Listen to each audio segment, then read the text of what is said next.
তাহলে কি মানুষের কোনো দাম থাকে না? চূড়ান্ত অমানবিকতার চিত্র ফুটে উঠল। কি হয়েছিল? বৈকুণ্ঠপুরের ফরেস্ট লাগোয়া এলাকায় অন্তত প্রায় দুদিন ধরে খোলা আকাশের নিচে শীতের মধ্যে পড়েছিল এক বৃদ্ধ ভদ্রলোক। এই ঘটনা ঘিরে ব্যাপক চাঞ্চল্য। পরবর্তীতে তাকে উদ্ধার করে নিয়ে যাওয়া হয় শিলিগুড়ি জেলা হাসপাতালে। ঘটনা সম্পর্কে স্থানীয় একজন বাসিন্দা জানিয়েছেন, সোমবার বিকেল থেকে ওই বৃদ্ধ এলাকায় আছেন। মঙ্গলবার সকালে তাদের নজরে আসতে তারা দ্রুত পুলিশ প্রশাসনকে বিষয়টি জানান। অভিযোগ উঠেছে যে পুলিশকে জানানোর পরেও কিছু দেরিতে পুলিশ ঘটনাস্থলে পৌঁছয়। এরপর ওই বৃদ্ধকে ঘটনাস্থল থেকে উদ্ধার করা হয়, নিয়ে যাওয়া হয় শিলিগুড়ি জেলা হাসপাতালে চিকিৎসা করানোর জন্য। ঘটনা ঘিরে চাঞ্চল্য ছড়িয়েছে। স্থানীয় বাসিন্দারা জানান, ওই বৃদ্ধ ভদ্রলোকের আশেপাশে মোমবাতি রয়েছে বালিশ থাকার মতন ব্যবস্থা করে দেওয়া হয়েছে। তবে খোলা আকাশের নিচে ঠান্ডার মধ্যে থাকার কারণে বৃদ্ধ ভদ্রলোকের যথেষ্ট অসুবিধে হচ্ছিল। বিষয়টি দেখবার পর স্থানীয় বাসিন্দারা এগিয়ে আসেন, সহযোগিতার হাত বাড়িয়ে দেন। খবর দেওয়া হয় পুলিশ প্রশাসনকে। তবে এমন অমানবিকতার ছবি হৃদয় বিদারিত করে। উনি এসে এই অবস্থা দেখেছে, কালকে বিকালবেলাও দেখে গেছে। মানে কালকে বিকালে, আজকে সারা রাত ছিল এবং আজকে এখনো পর্যন্ত আছে। তো ভালো ঘরেরই লোক, উনার হয়তো কোনো বাড়িতে কোনো ছেলের বা মেয়ের কোনো বোঝা হয়ে আছে দেখে উনি ফরেস্টে ফেলে রেখেছে। তো আমরা দেখে আমরা থাকতে পারছি না। উনি এখনও বেঁচে আছে, ওনাকে ভালো ট্রিটমেন্ট দিলে যদি সদর হাসপাতালে নিয়ে যাওয়া যায় খুব ভালো হবে, সুস্থ চিকিৎসা হবে, ভালো হবে উনি। আমরা এই মর্মে যখন জিনিসটা দেখে আমাদের বন্ধুরা তখন পুলিশকে বলেছিল, পুলিশ ভ্যান এখানে ছিল রোডের মধ্যে, পুলিশ ভ্যান বলছে আপনারা নিয়ে যান।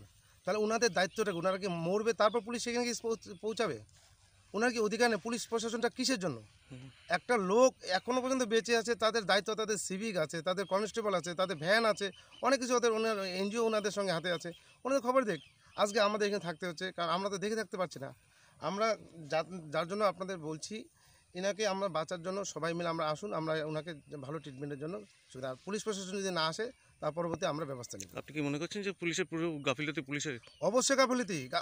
ওনারা কি, ওনাদের ফোন করার সত্ত্বেও যদি না আসে তাহলে তো কিছু করার নেই, তাহলে আমাদের করতে হবে। আর তখন যদি নিয়ে যাবো, হয়তো রোডের মধ্যে কিছু হলো, তখন আমাদের উপর একটা বয়ান চলে আসবে। কোন ফাঁড়িতে আপনারা ফোন করেছিলেন? আমরা আশুগড়, যে আমাদের পার্শ্ববর্তী যে থানা আশুগড় ফাঁড়ি, সেখানে জানা হয়েছে, সেখানে জানা হয়েছে, জিডি লেভেলে জানা হলো। তারপর যে ভ্যানে আছে ভ্যানকেও জানা হলো, ভ্যান পেট্রোলিং ভ্যানে এখন বলছে তারা আসছে। মানে আমরা বলা সত্ত্বেও আসেনি। এবার যখন আমরা কড়া ভাষায় কথা বললাম তখন বলছে আসছে, কিন্তু এখন পর্যন্ত আসেনি। আধা ঘন্টা পেরে গেলে এখন আসেনি, জানি না আসবে কিনা। কিন্তু ওনাকে ফার্স্ট কখন দেখা গিয়েছিল? ওনাকে কালকে বিকাল থেকে উনি এখানে পড়েছিল সকালবেলা। তো কালকে সকালবেলা ওনারা হয়তো ভাবছে যে আসে, অনেকে ফার্স্টে ঘুরতে আসে বা বসে আছে, আরাম টারাম নিচ্ছে, কিন্তু সারা রাত আজকে সকাল পর্যন্ত এখানে আছে। কেউ বা কারা বালিশ দিয়ে গেছে, মোমবাতি দিয়ে গেছে, হয়তো ফেলে রেখে গেছে এখানে, মানে থাকার ব্যবস্থা করে দিয়ে গেছে, এমন পরিস্থিতি। আপনার নাম? আমার নাম কালিদাস রায়, আমি এই এলাকারই একজন বাসিন্দা। বিদ্যা, ব্যবসা, চাকরি, জটক বিচার, বিবাহ, পারিবারিক অশান্তি, সন্তান লাভ, বাস্তু সমস্যা, আরো যে কোনো সমস্যার সমাধানের একমাত্র সেরা ঠিকানা জ্যোতিষী প্রসাদ রায়। আর দেরি না করে আজই চলে আসুন প্রসাদ রায়ের কাছে।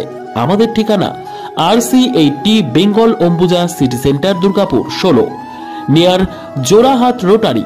ফোন নম্বর 7407250555 অথবা 9064620444।